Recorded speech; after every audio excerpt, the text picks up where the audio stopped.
The mark of a great man is one who knows when to set aside the important things in order to accomplish the vital ones. I now call upon our beloved principal, Reverend Dr. S. Mariados S.J., to welcome the gathering. Over to you, Father. Good evening, everyone present here. Am I audible? Yes, Father. At the outset, I would like to congratulate the head of the Department of Counseling and Psychology, Dr. Balaya, and all the staff members for organizing this wonderful program. All of us may be very tired after attending number of works during the day, but still, the very fact that about 173 participants are joining us from 23 states and also participants from South Africa, Palestine, and Dubai, and from other various places. I'm very happy that you're all interested in attending this particular program hosted by this department of our college. Therefore, I would like to appreciate the HOD and all the staff members for taking efforts to organize this particular wonderful program, which is the need of the hour. I would like to say that this is the need of the hour because every one of us would like to be happy and healthy in our day-to-day life. The well-being of whether physical well-being, mental well-being, or psychological well-being or academic well-being is part and parcel of our own life. Therefore, I'm sure this particular effort will address the well-being of, let us say, every aspect of our human beings. Therefore, the very fact that so many people have joined, they show interest. For example, one person was jogging in Marina Beach, it seems, Chennai. People thought that he was jogging to reduce his weight.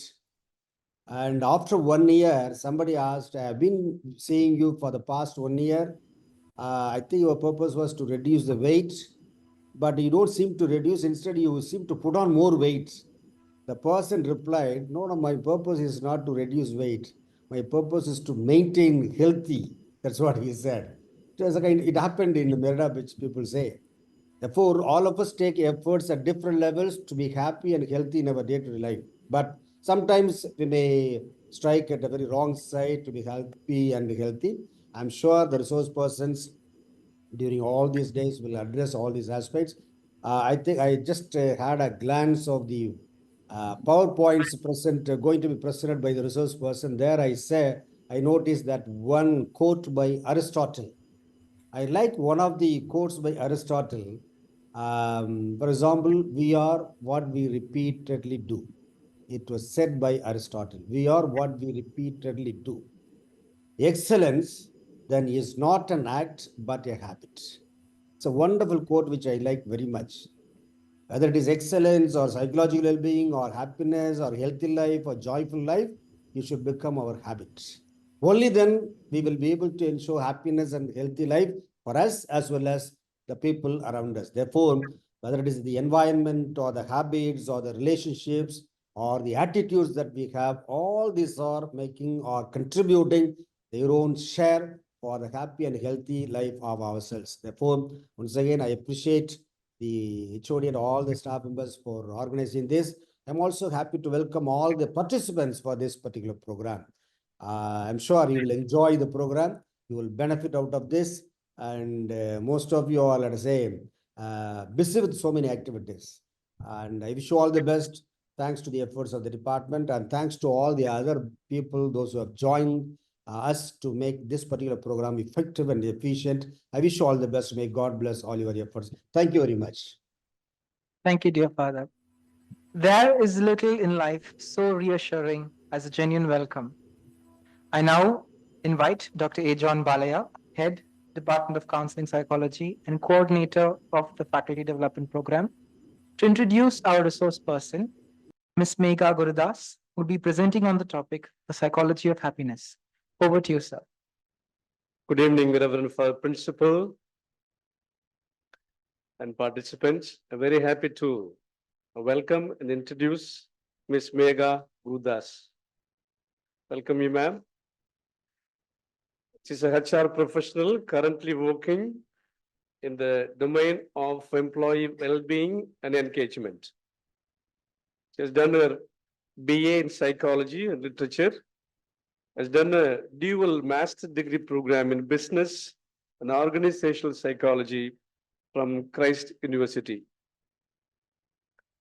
She has been awarded the University Gold Medal for both psychology and literature from the Mysore University.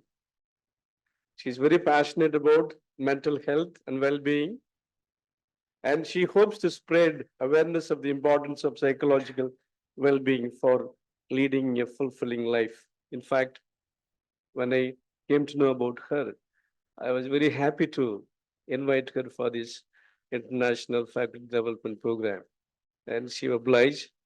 And throughout our planning, she has been very, very cooperative, generous, and courteous. And on behalf of the department, on behalf of St. Joseph's College, Miss Gurudas, we welcome you and over to you. Okay, thank you so much, Professor, for that very, very warm welcome. And I'm very happy to be here and I'm very grateful for this opportunity. So hello, everyone. Good evening. How are all of you doing today? So can you all use the chat to type out how you guys are feeling? Come on, I want everyone to be interactive this session. So please, you have to participate. Is the chat box working? Yes, madam, it's working. Okay. Participants, you are requested to use the chat option for interacting with the resource person. Can they also unmute themselves or will they remain mute? If you'd like to interact, they can raise their hands, madam. We can unmute them. Okay. Okay. Okay. But for now, let's use the chat box. So can participants please use the chat box?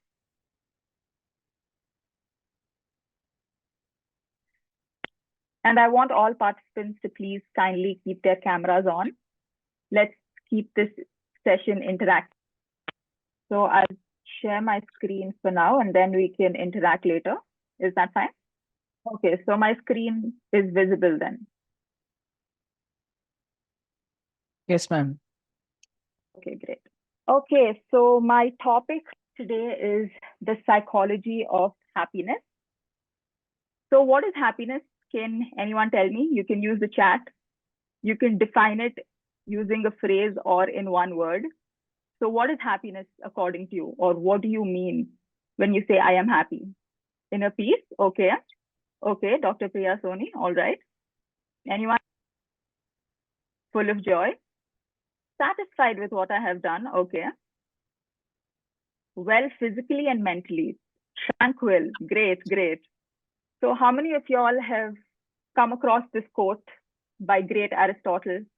More than anything else, men and women seek happiness. Do you all agree with it? Absolutely, yes. So some might say money, love, relationships, strong bonds. But ultimately, the reason why we desire all of these things is because we're constantly on a quest to find happiness, to be happy, be at peace, content. Don't you all agree?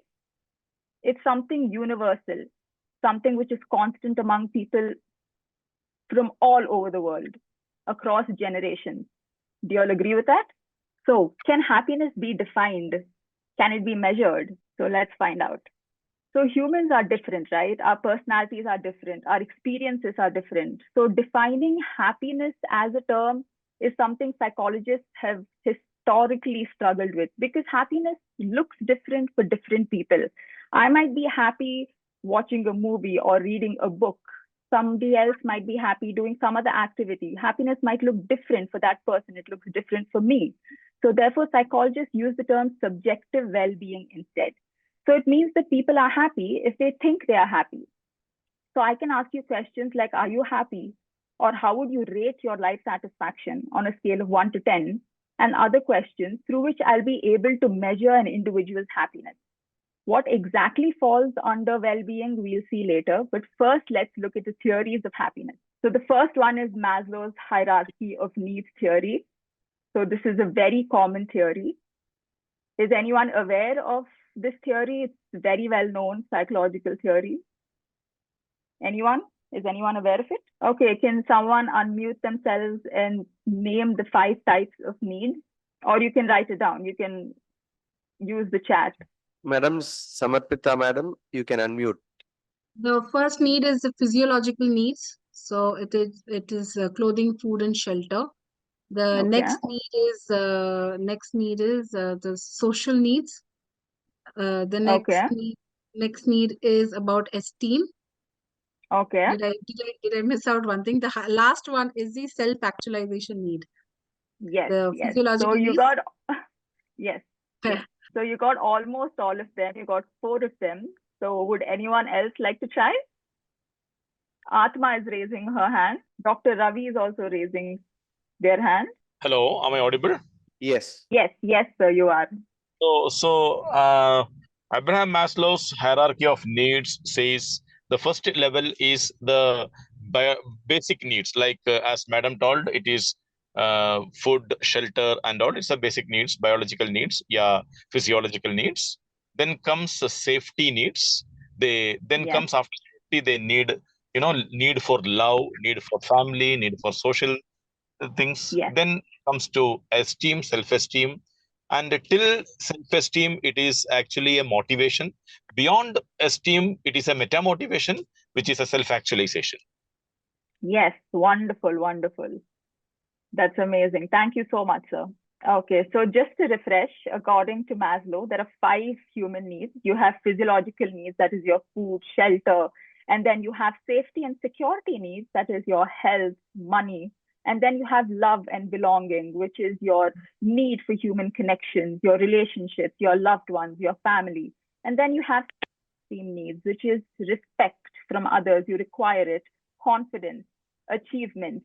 And then lastly comes your self-actualization needs. That is your personal dreams and aspirations, your quest to become the best version of yourself, to realize your fullest potential.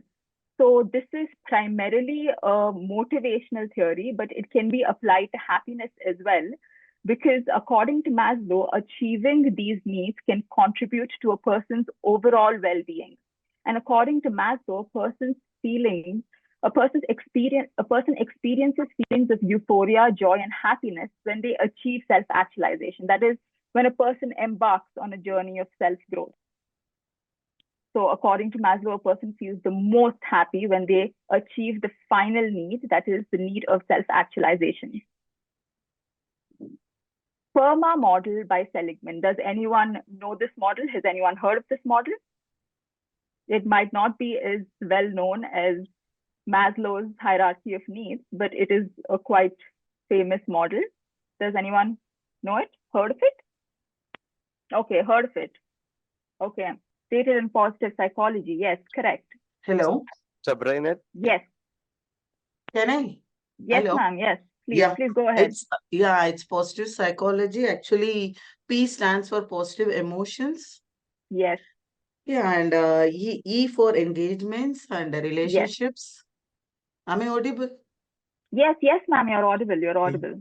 And M for meaning and A accomplishments. Correct, correct. Wonderful, ma'am. Wonderful. Thank you so much. Thank you. Yes. Seligman, there are 5 elements that are essential for a person's well-being. As ma'am told, P is for positive emotions, your positive emotions like experiencing joy, gratitude, optimism. E stands for engagement. That is when you're deeply involved in an activity that you like and find challenging. So for example, when you're cooking or when you're reading or when you're playing a sport or when you're playing an instrument, it can be anything. Relationships, R stands for relationships. That is, again, to have meaningful connections, because ultimately man is a social animal. M stands for meaning, that is the purpose of one's life.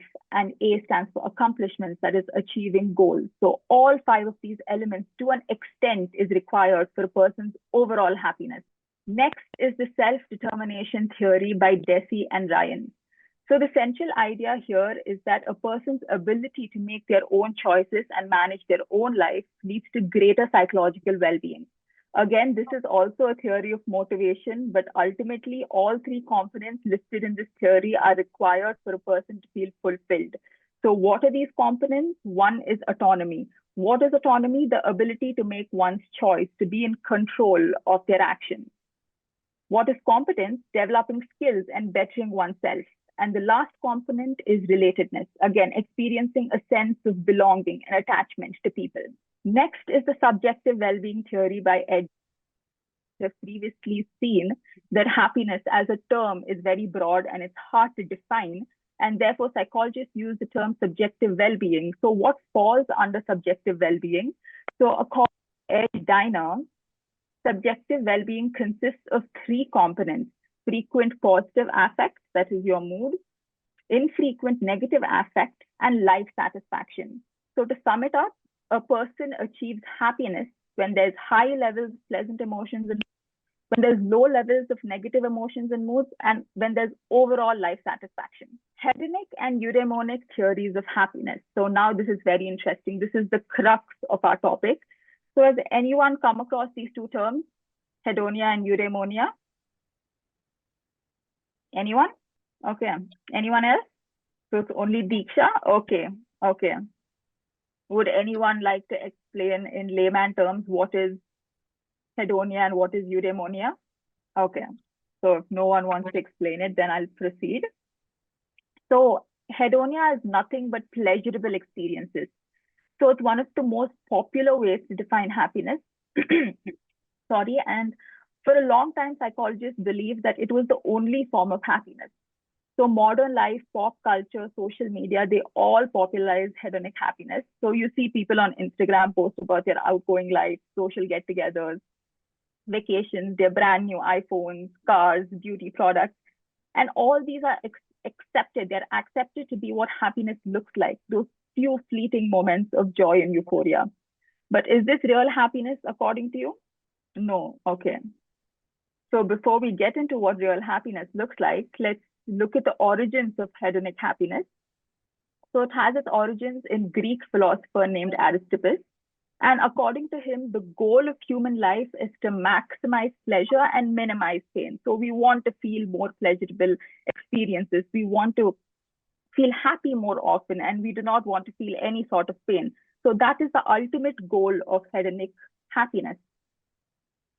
And hedonism states that happiness is the outcome of the pursuit of pleasure over pain, and it is the sum of all human pleasurable experiences over time. Said that this is not what true happiness is. Would you all like to explain what true happiness looks like then? It can be anything, just in a phrase or a word. What is true happiness? It is beyond just material pleasures, yes.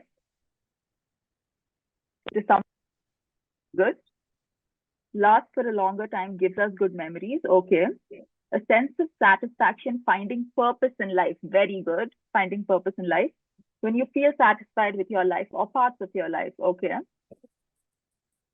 Feel that it is somewhat true. Pleasure can also be subjective. Okay, okay.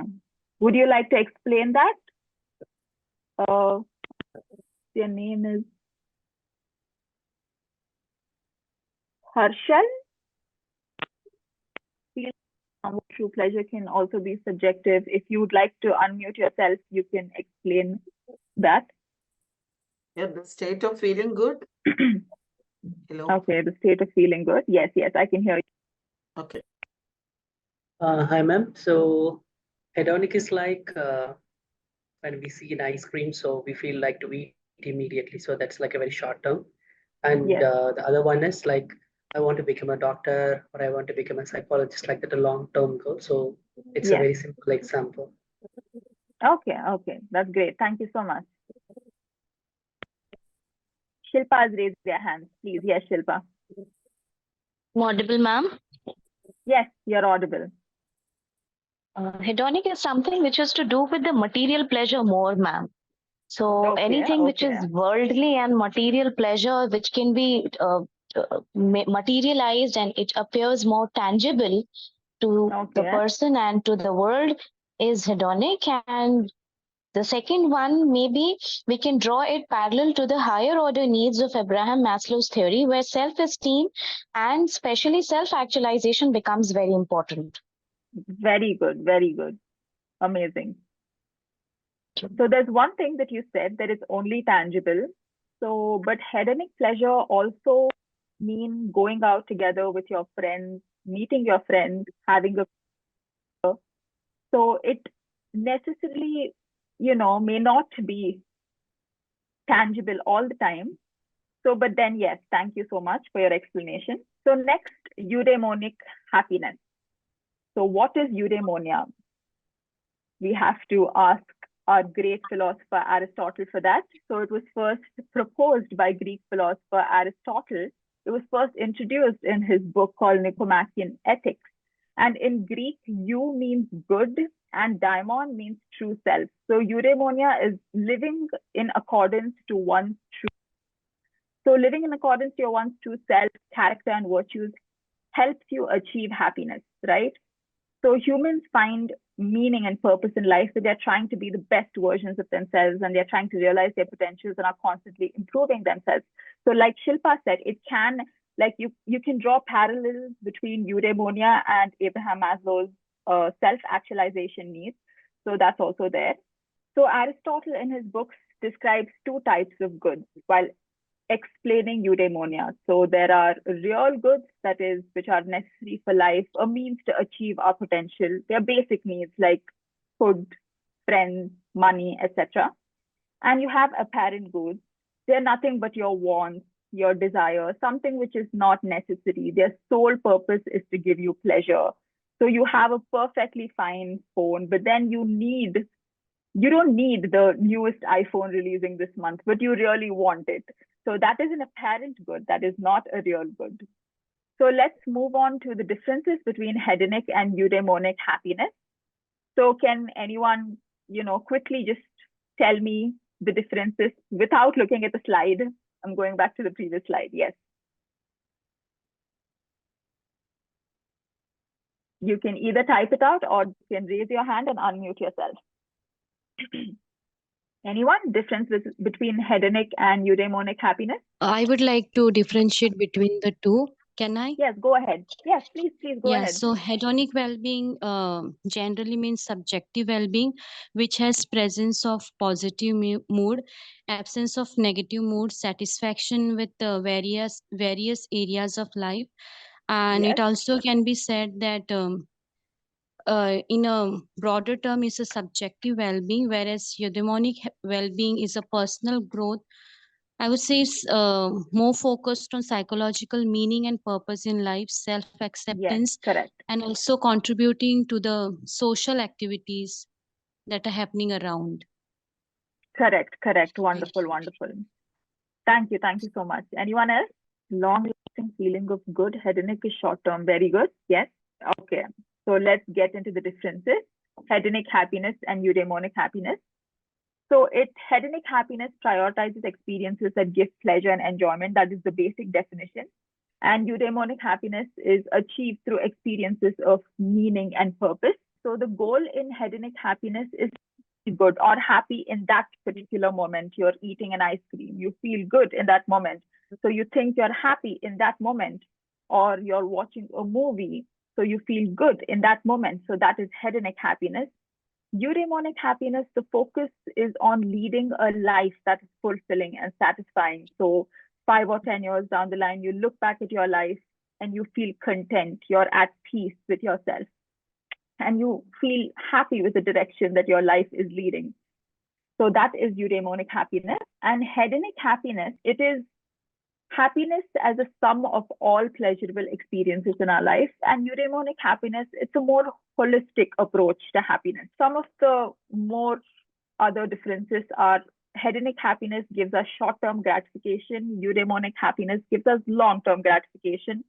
And hedonic happiness focuses on living in the present, but eudaimonic happiness is more future-oriented. So examples of hedonic happiness, I've listed a few over here, but can anyone else tell me some of the few examples of hedonic happiness? Examples here are eating a delicious meal, winning an award, vacation, partying, meeting friends. Anything else? Dancing, singing a song, Dancing. jogging. Yes. And hobbies. Okay. So you mentioned hobbies. Hobbies actually falls under eudaimonic happiness. So when you're engaging in a hobby, when your purpose is to get good at that hobby, when you're enhancing your skills or when you're learning a new skill, when you're practicing gratitude and mindfulness, all that falls under eudaimonic happiness. For example, I want to learn the guitar. I want to invest time and effort in learning the guitar. So that is a long process, a journey of self-improvement. So I need to like expend a lot of energy and time into that. So that falls under eudaimonic happiness. Examples of eudaimonic happiness? Hello, ma'am. Yes. One example of eudaimonic happiness could be any self-improvement course that you pursue. Yes, correct. Very true. Getting involved in some kind of a charitable work. Yes, yes. Yes. So eudaimonia also focuses on what you can contribute to the world, right? So it also focuses, it has a very societal focus or approach to fulfillment. And like Shilpa said, I think it was Shilpa, it is also taking up courses to better oneself. So proving your always been a central theme of eudaimonic happiness.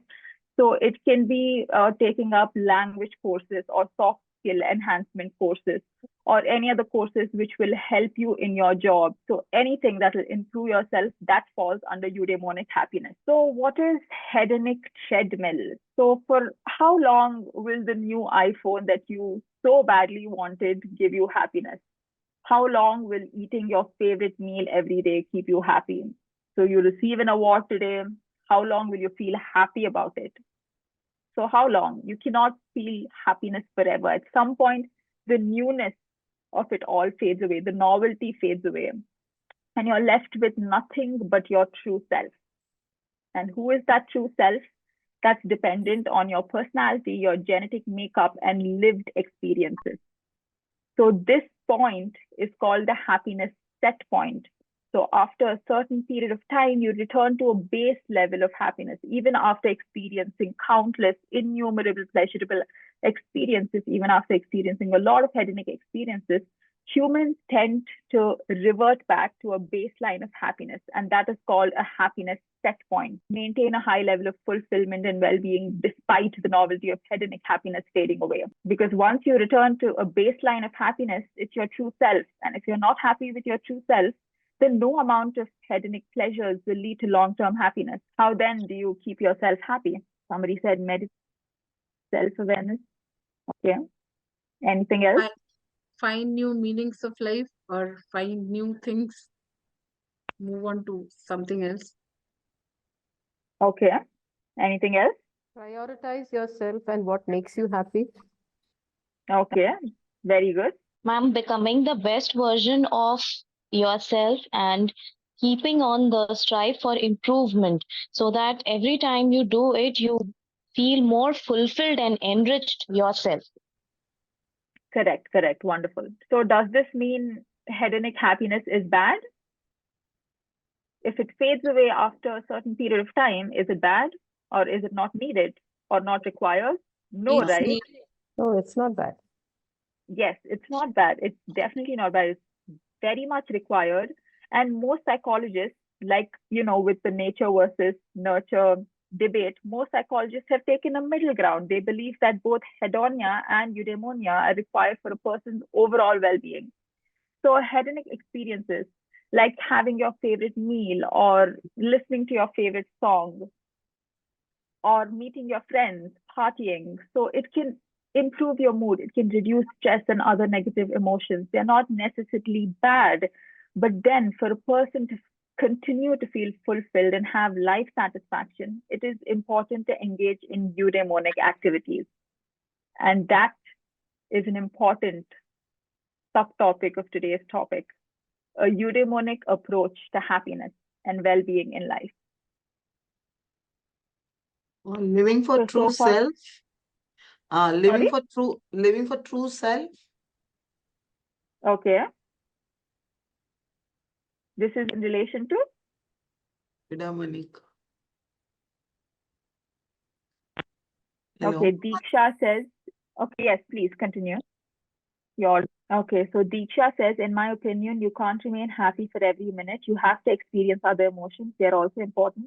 But for feeling happy, one can engage in hobbies. Very true, Deeksha, very true. But ma'am, I have a question. Yes.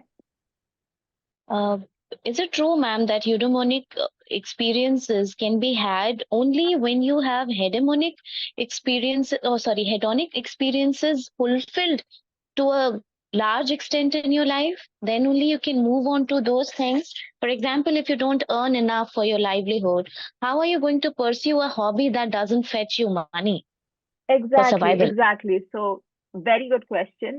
This is, can I know your name, please? I'm Shilpa. Yes, so Shilpa, we discussed real goods and apparent goods, right? So when we were discussing about Aristotle's definition of eudaimonia, so you require hedonia. So for example, you need to earn money, you need certain forms of enjoyment, because that money and that form of enjoyment, your friends, your get-togethers, they act as a means to achieve eudaimonic happiness. So it's not that you need hedonic happiness in large amounts, but you need it in certain amounts for you to be able to pursue eudaimonic happiness as well. I would So also does that like to, clarify? Yes. yeah, I would also like to say hedonic well-being, hedonic happiness contributes to us in a way of, it's a motivating force Correct, correct. that helps us to achieve eudaimonic well-being. Like in hedonic happiness, we focus on achieving or winning something or getting a good job. So it motivates us to do better in life.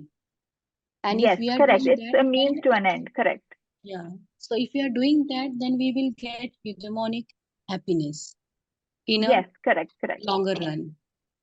Yes, correct. So that's why we discussed about the hedonic treadmill, right? So after you've achieved or you've experienced a lot of hedonic experiences and pleasures, there comes a point where that will not give you further pleasure. So it's like theory of diminishing returns. So the more you try to experience hedonic pleasures, after a certain set point, it won't give you the same pleasure that you once felt.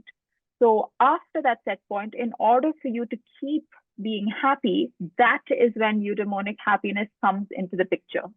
Is that understood? Am I clear? Okay, moving on. So you have eudaimonic approaches to happiness. So I think Shilpa mentioned eudaimonia and self-actualization. So they are similar concepts. We've already touched upon Maslow's theory and very much draws upon eudaimonic happiness. So the achievement of self-actualization, of achieving a person's dreams and aspirations, gives humans the greatest amount of joy. And both of these theories, they emphasize living in accordance with who you are, your core values as a person. But then the only difference is that eudaimonia just has a broader perspective of fulfillment of human potential. It also includes what you can contribute to the world, whereas Maslow's self-actualization focuses more on the achievement of personal dreams and aspirations. So coming to the flow theory of happiness by Mihai. So has anyone heard of Mihai, the flow theory of happiness? Has anyone read his book? What have you heard of it? Or have you just... Yes, Krishna is raising his hand. Yeah, I'm just reading that book. Oh, okay. Chicks and Megha book. Actually, I got it only yesterday. So Okay. Just started that. But it's been a long due. Okay. And how is it so far? Are you enjoying it? Yeah, very much. Okay, See, you are that's great. That's great. You are able to connect lots of things. What has happened in life. So Correct. Then it makes lots of sense, and that whatever we have done, okay, so certain things are going on the right way. That's great.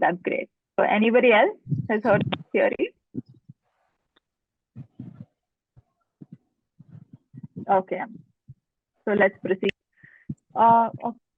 Brian, would you like to say something?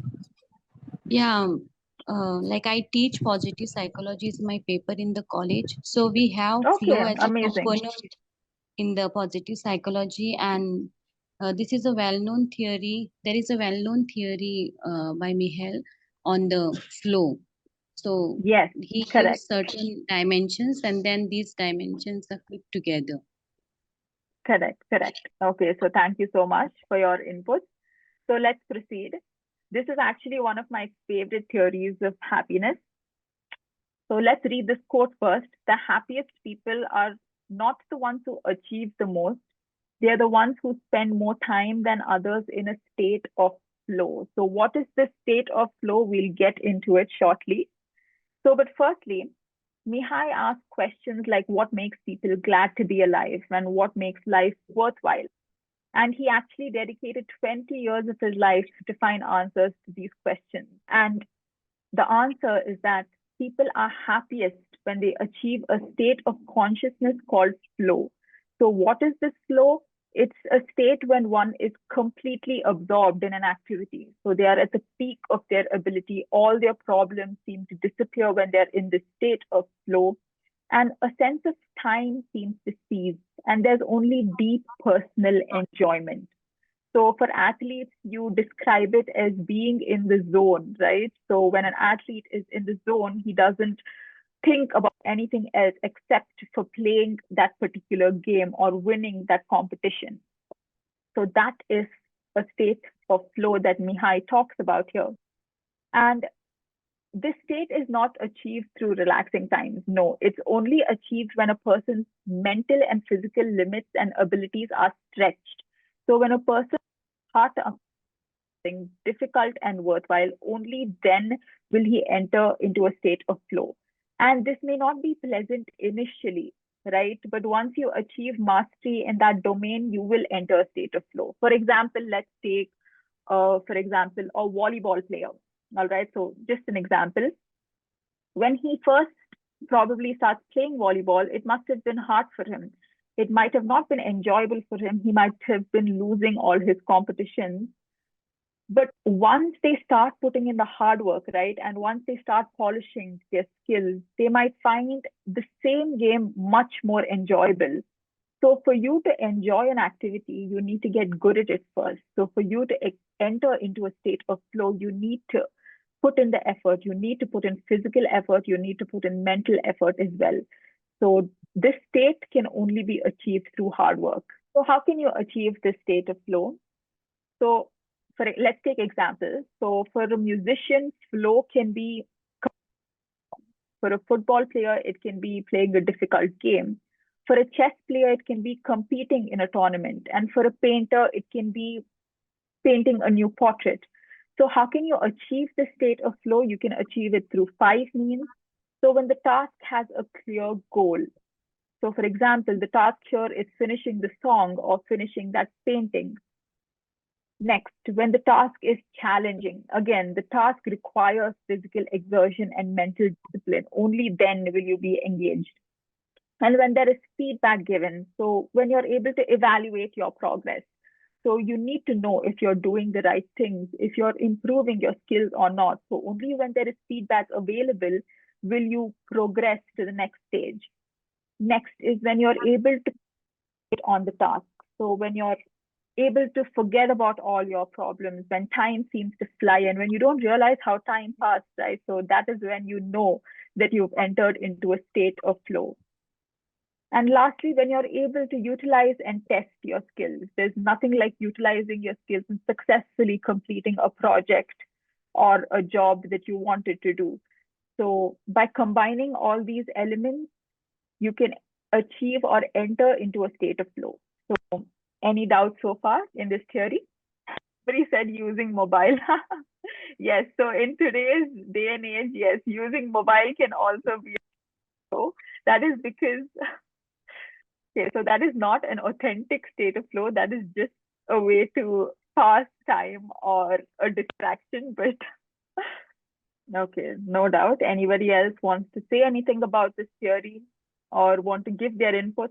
Ma'am, the state of flow for a professor or a teacher could be when he has or she has mastered the subject and is able to speak about all the nuances of the subject impromptu, maybe?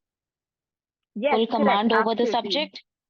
You're right. So when you would have started your professional career as a teacher, so you might have not been able to like preach or teach your students to that level as you are now, because now you're proficient in the subject. You've expended effort, you've put in the work to learn about the subject, to expand your knowledge. So when you're able to teach more smoothly, you feel a sense of satisfaction and you feel a sense of accomplishment at how far you've come. So yes, that is also a state of flow. Sir, Krishnan? Yeah. Krishnan? See, but I see this, in many of the creative people, they are into that state. You go to advertising agency, when people are, the artists are there, the art directors or the copywriters, which I have noticed very often, they're completely merged into that, and they don't know the sense of time. They lost themselves into it. It's very exciting to see, be with them itself. It used to give lots of kick. It used to be like that. Correct. Thank you so much.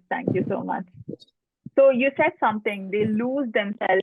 Exactly. That is exactly the meaning of entering into a flow. You're not aware of your surroundings. You are in that zone. You are focused on your job. You are focused on that particular task at hand. You do not know how time even passes by. So that is a state of flow. And it doesn't happen to everyone, right? So the people that you're talking about, they're very, very privileged to have found their passion or their calling in life, and to be able to enter into that state of flow is something which is very, very rare, and it is desirable. It is something that we all desire, but not something that we all can achieve or have. Yeah, I feel this PERMA model and state of flow. Okay, it goes to, they both flow together.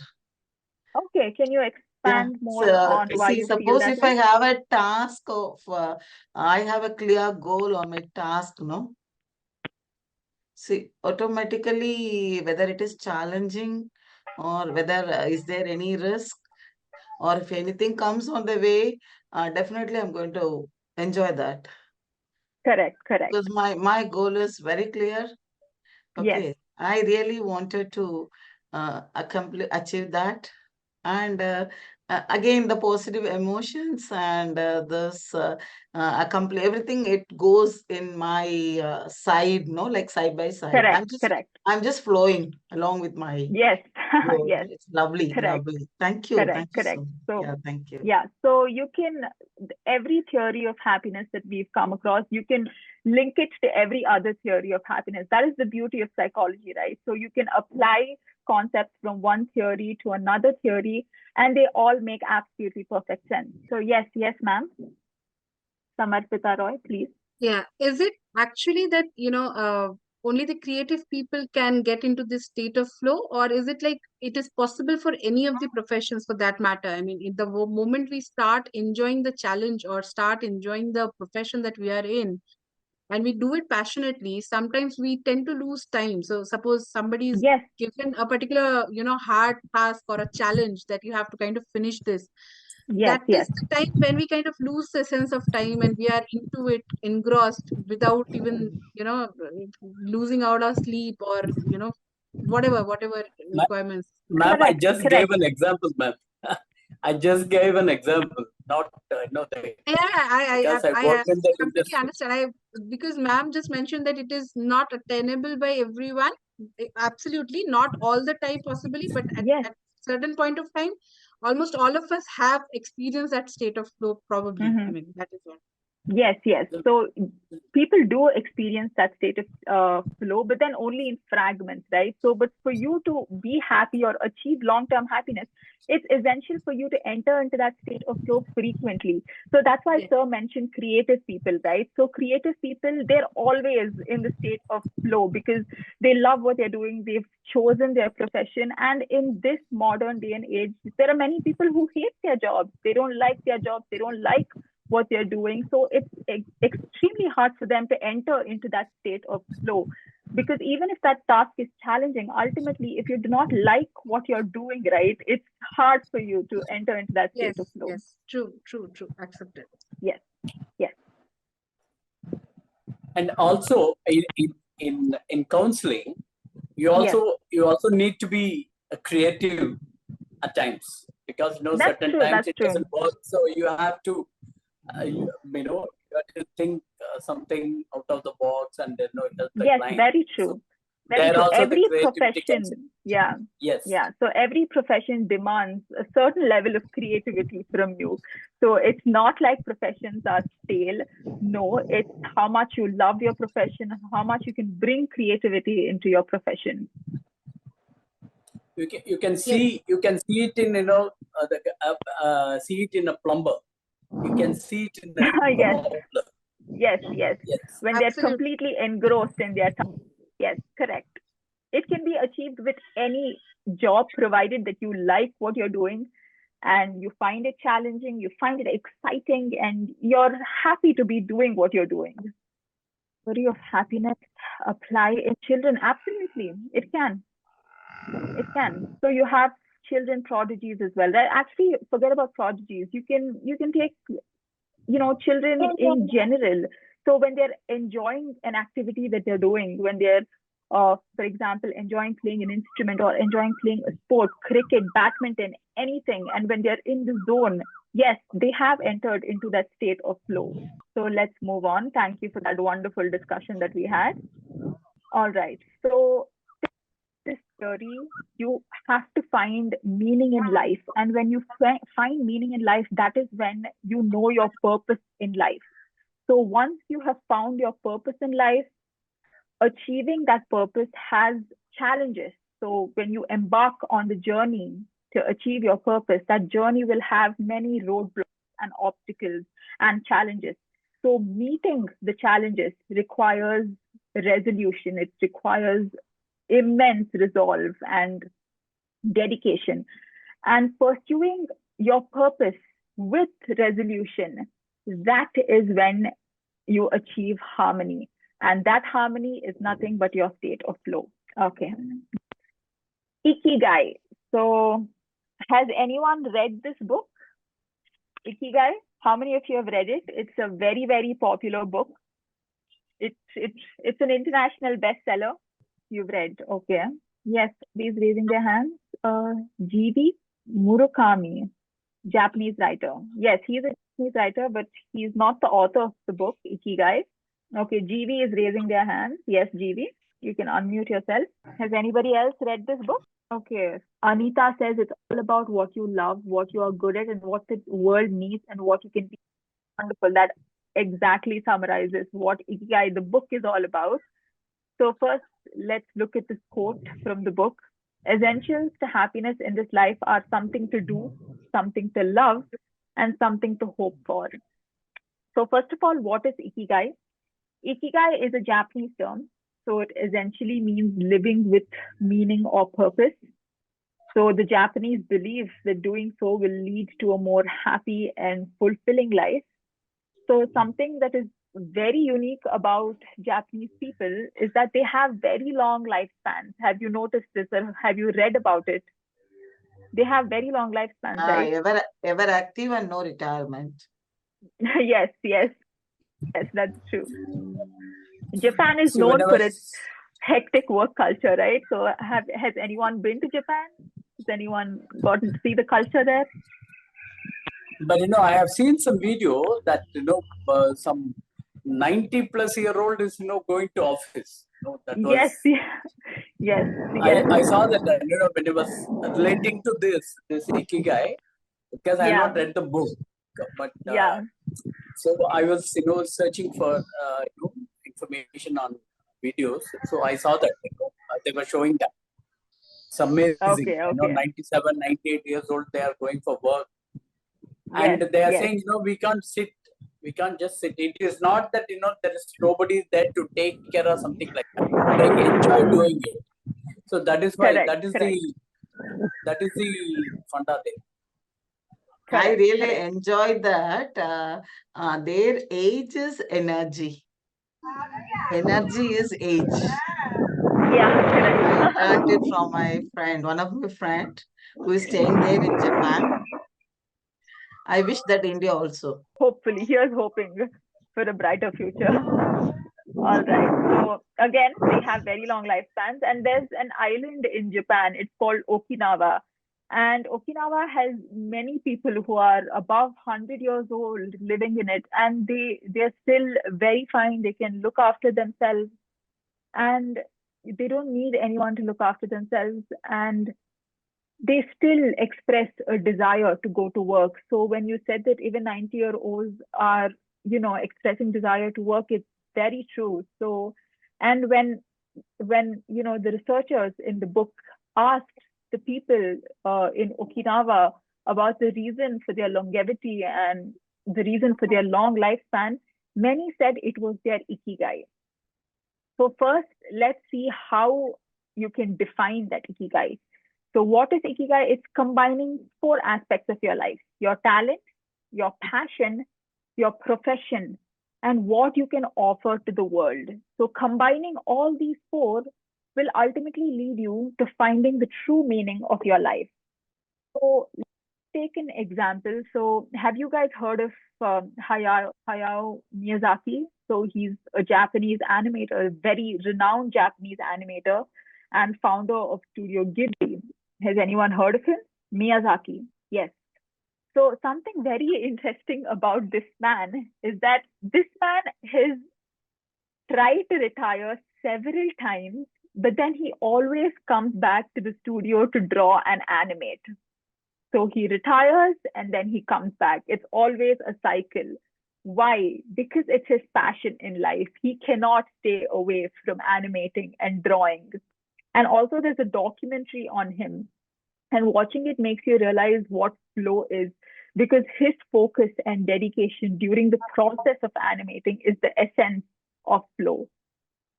So if you get the time, you should read this book first and foremost, and you should try watching that documentary on Hayao Miyazaki as well. What's the name? It's Hayao Miyazaki, Hayao, and Miyazaki, Miyazaki. Let me type it out in the chat. So again, there are 4 components of ikigai: mission, what you can contribute to the world; passion, what you love to do; profession, what you get paid for; and talent is what you're good at.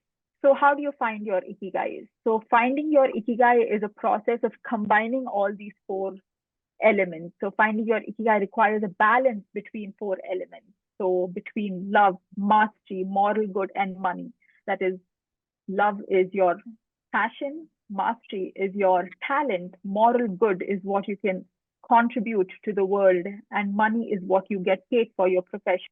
When all circles overlap, the very center of it is your ikigai. So finding your purpose in life. So we can actually do an activity.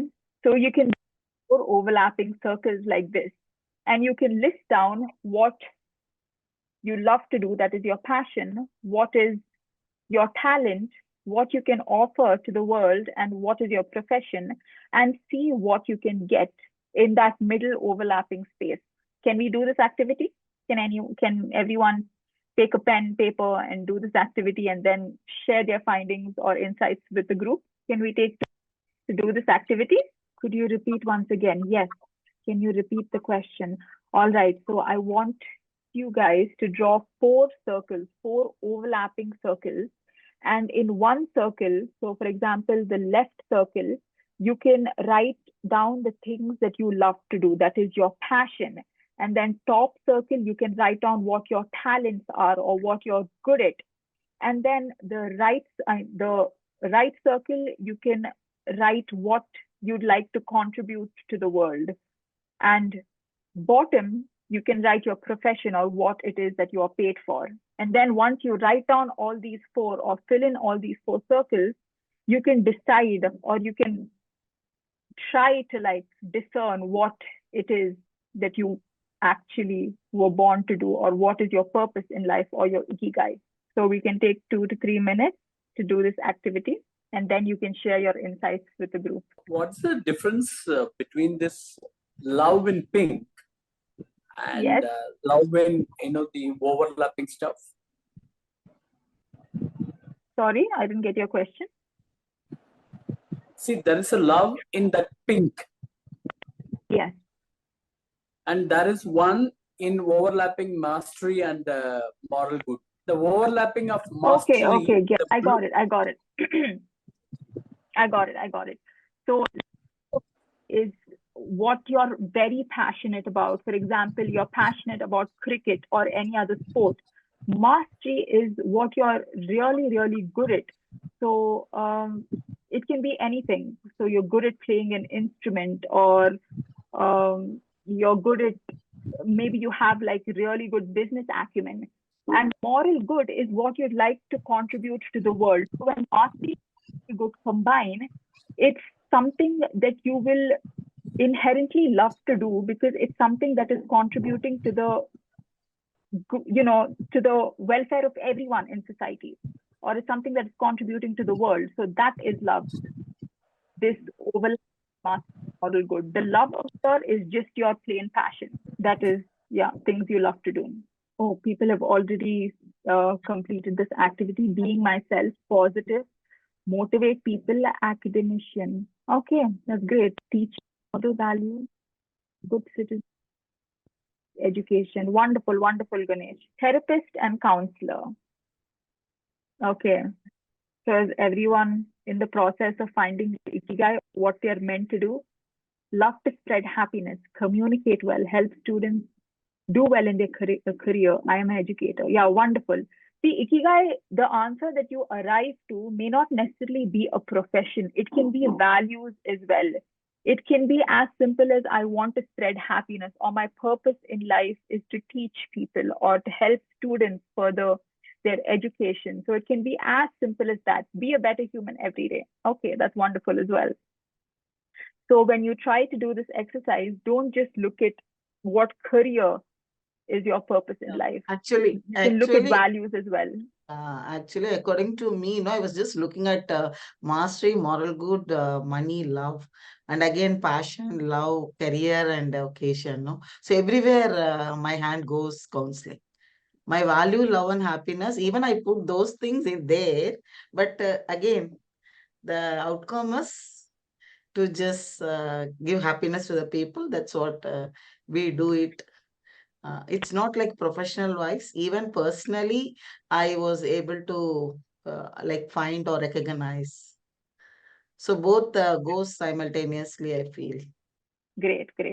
I'll be sharing my screen right now. Some would like to have the exercise repeated, madam. Okay, sure.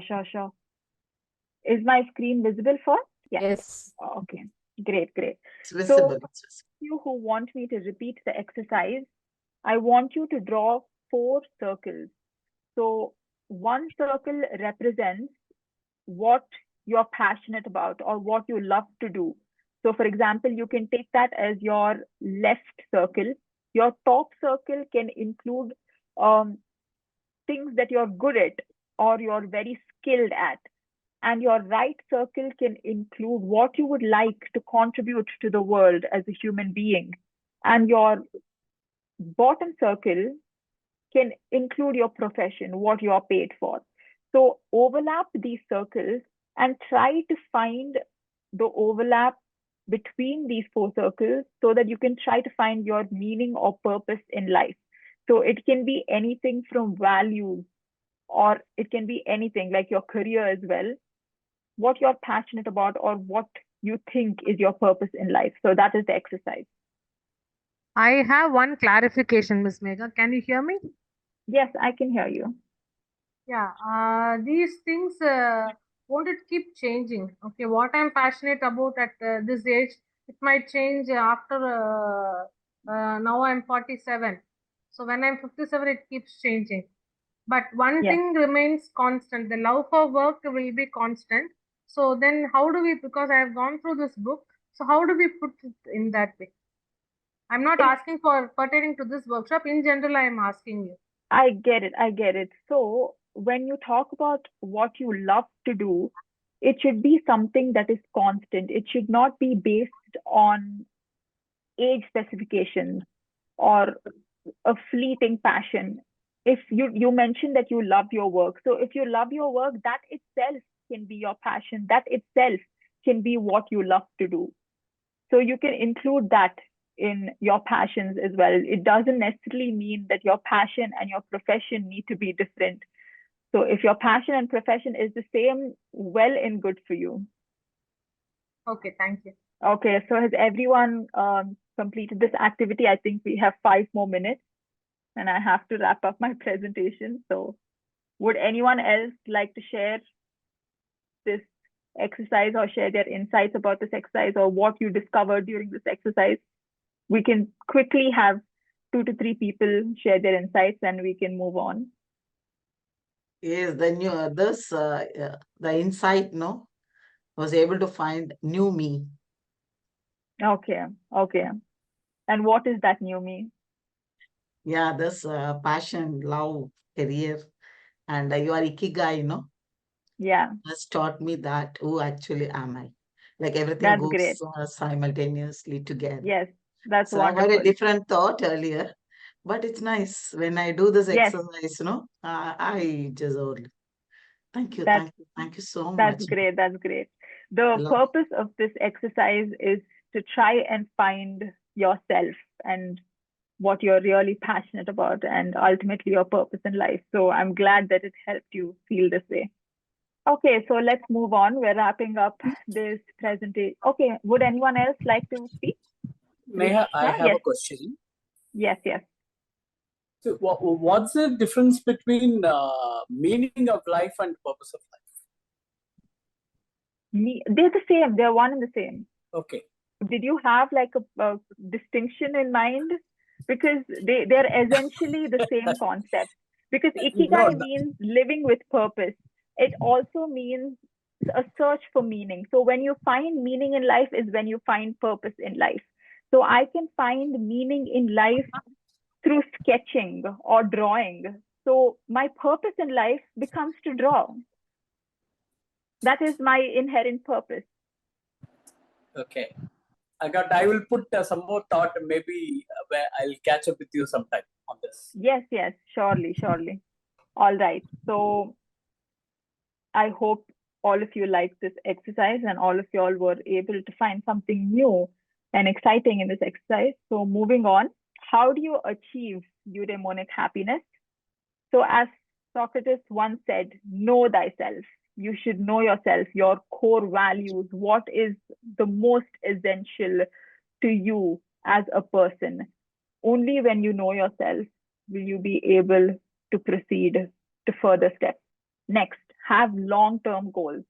So like we discussed about, hedonic happiness only focuses on short-term gratification. If you need to achieve eudaimonic happiness, you need to have long-term goals so that you can start working towards those long-term goals. Only when you start working towards those long-term goals will you be able to find meaning in life, find a sense of purpose, enter into a state of flow, because when you're actively working towards achieving those goals, you are inherently finding meaning and purpose in life. Next, develop and refine your skills and capabilities. So you might have found your meaning and purpose in life, but it is nothing if you do not have the resolve to improve yourself, to improve your skills. So you really want to be a basketball player, and finding that meaning or finding that purpose is not enough. You need to put in the effort. You need to further your skills, better your skills, polish your skills as a sportsman or as a basketball player. Only then will you be able to find true happiness. Next, achieve a balance between hedonic and eudaimonic pleasures. So in the pursuit of eudaimonic happiness, do not forget hedonic happiness. It is very important. It is essential for all human beings. So achieving the right balance goes a long way to achieve overall well-being. So Aristotle mentioned about achieving a golden mean or ratio. So that golden mean is achieved when you achieve a good or right balance between hedonic happiness and eudaimonic happiness. Try to achieve flow states as often as possible. So I think one of the participants said that every person would have entered into a state of flow. Yes, they would have, but only for a transient moment in time. So for everyone to achieve happiness, you need to enter that flow state as often as possible. And for you to do that, first step is for you is you finding your purpose. Only when you find your purpose is when you can work towards it, and when you work towards it, you'll be able to enter into the state of flow as often as possible. Next, take care of yourself physically and mentally. So if you're not well, then everything is for naught. So that is an important aspect. Lastly, do what you really, really want. So in this world, like I said, many people do not like what they're doing. They do not like their jobs. So it is important for us to really do something that we like in order for us to be happy in the long run. So it might not even be your profession. So if you do not like your profession, and if you see your profession as simply a means to earn a living, that is fine. But make sure that you engage in activities that you find meaningful and that gives you happiness. So you might be working as an IT professional. You might not find much enjoyment from it, but it's essential for you as a professional to achieve, to earn that money for yourself and your family. And that's fine. But also in your spare time, do what you really want to do. So maybe you want to become a writer, or maybe you love writing. Do that in your free time. So do not let go of your hobbies. Do not forego your hobbies. It is essential for a person to have hobbies for his overall development and well-being. And lastly, I leave you with these 3 questions to ponder upon.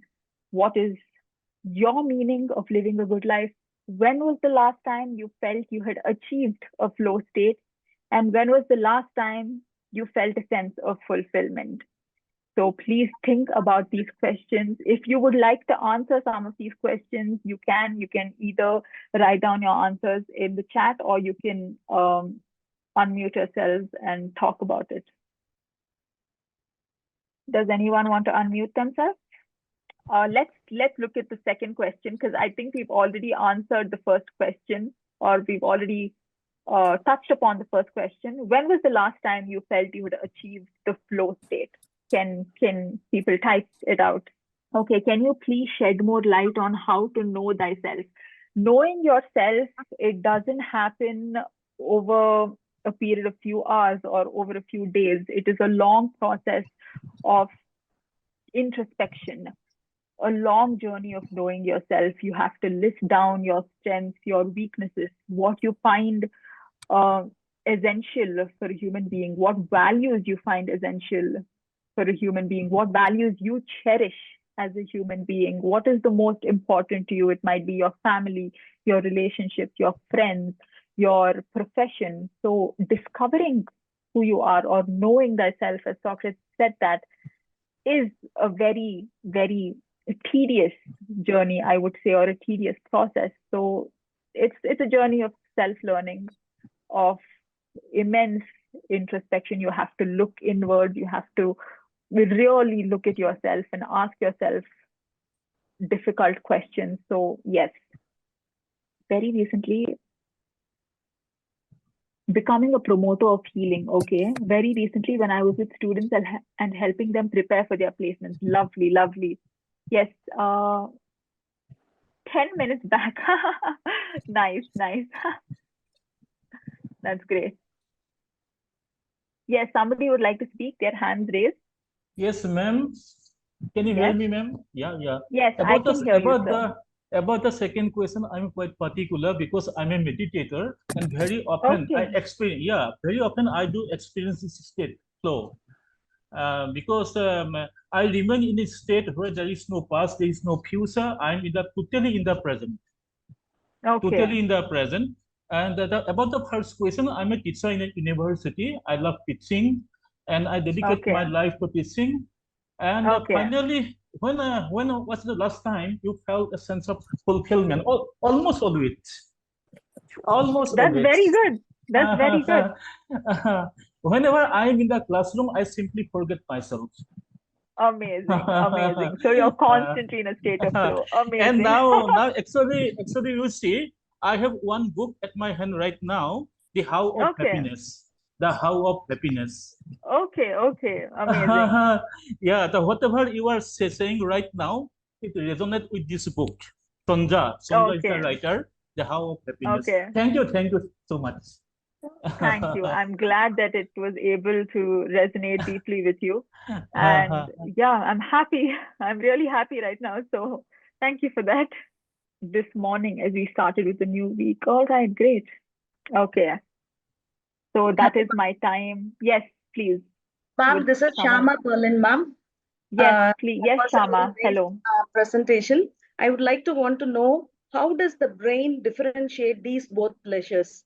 Because we used to stick on to the hedonic pleasure rather than the eudaimonic pleasure, and we always lose ourselves in hedonic pleasures, and then we don't. Many of them, most of our lifehood is spent only on hedonic pleasures, and I don't believe that many of them spend their lives in finding their purpose and meaning, because Yes, correct. they get lost in the illusion of what they have learned, what they have been forced to learn, what they have been forced to take as a career. I don't believe that maybe they are lost in the illusion of achieving things in what they are not authentic sometimes. Correct. Very, very, very true. Very well said. I doubt, how does the brain interprets these both pleasures in giving the reinforcements and fulfillments, ma'am? That's a very good question. So initially, when we were discussing about the differences between hedonic and eudaimonic happiness, we came across a point. Hedonic pleasures give instant gratification. So when, for example, somebody said eating an ice cream, when you eat an ice cream, your brain immediately sends out signals that you're feeling good, that you're feeling happy. So that is when you know that it's hedonic pleasure. It's fleeting, it's transient, it's not something you might feel tomorrow or the very next hour for that purpose. And finding, like you said, your meaning, purpose, it can, like, many people are living in an illusion that their careers are, actually their purpose in life, when it might not be so. And for you to actually achieve eudaimonic happiness, again, you have to go back to the first step of knowing yourself. So like you said, people don't spend much time in finding their purpose and meaning. And that is very, very sad, because what is life if not, chasing after what you want, your dreams and your aspirations? And that is why these theories of psychology have been proposed, right, from Maslow's theory of hierarchical needs to eudaimonic happiness. Everything, like all these theories, emphasize on self-actualization, on achieving your potential, on finding your purpose. Why do they emphasize on it? Because people nowadays don't do that. And for you to do that, the first step is knowing yourself. List out your values, your strengths and weakness, what you are good at, and what you ultimately want to do. So the exercise that I had you do, it was just a tiny first step in trying to figure out what you're meant to do. And the journey of self learning is a long one. So that's how you differentiate between hedonic happiness or pleasure and eudaimonic happiness. Hedonic, your brain gives you instant pleasure, it gives you instant gratification, but eudaimonic happiness, it's harder to spot, because it happens over, a period of time, over years and years. So once you reach that point and once you're content with your life, is when you know that you've achieved your purpose and when you know that you have arrived or that you've made it. Ma'am, in that case, how could one try to balance, even without knowing what is eudaimonic happiness? How could one try to balance both of these pleasures? Even without knowing your purpose? Yes, even without one knowing their purpose, how could they ever balance the one of the points mentioned? Small steps. So your hedonic pleasures will always be with you. So you can experience that on a day-to-day basis, and it's required. So if you do not yet know your purpose, starting out small can go a long way. So you can maybe start like exploring, try joining an NGO, or try donating to a charity, see if that gives you happiness, invest in a new skill, invest in a new hobby, see if that gives you happiness.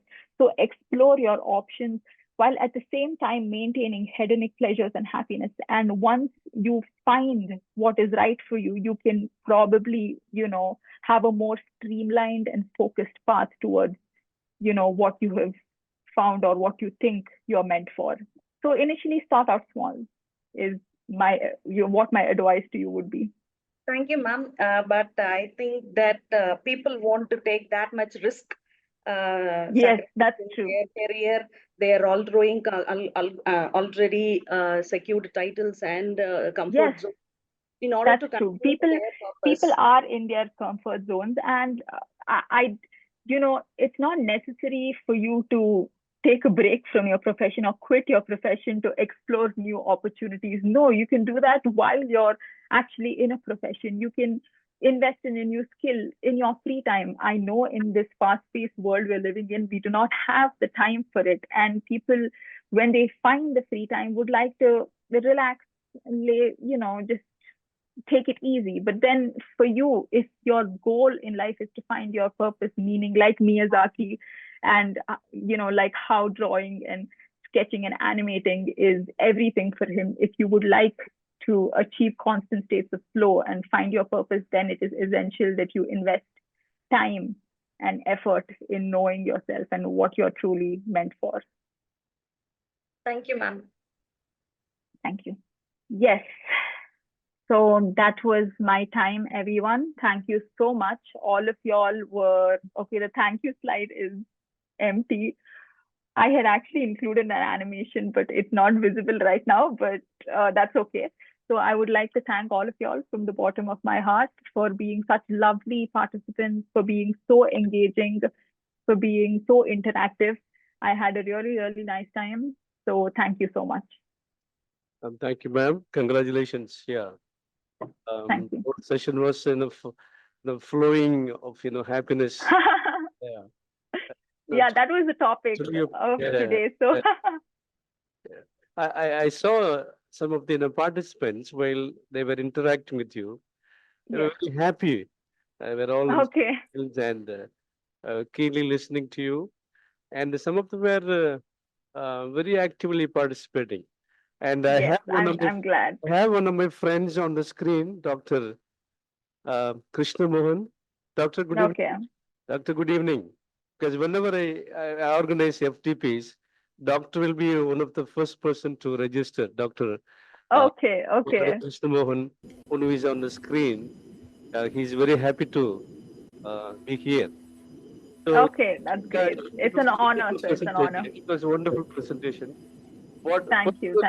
Makes me happy is that when I listen to inspiring and inspiring presentations like this, I'm keen observer and listener of some good presentations.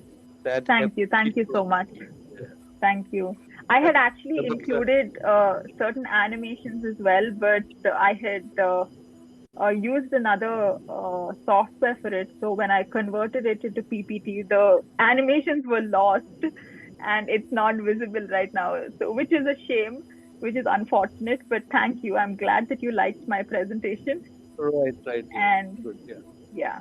So I'd like to continue on with what was said, and ma'am, your presentation was beyond joy.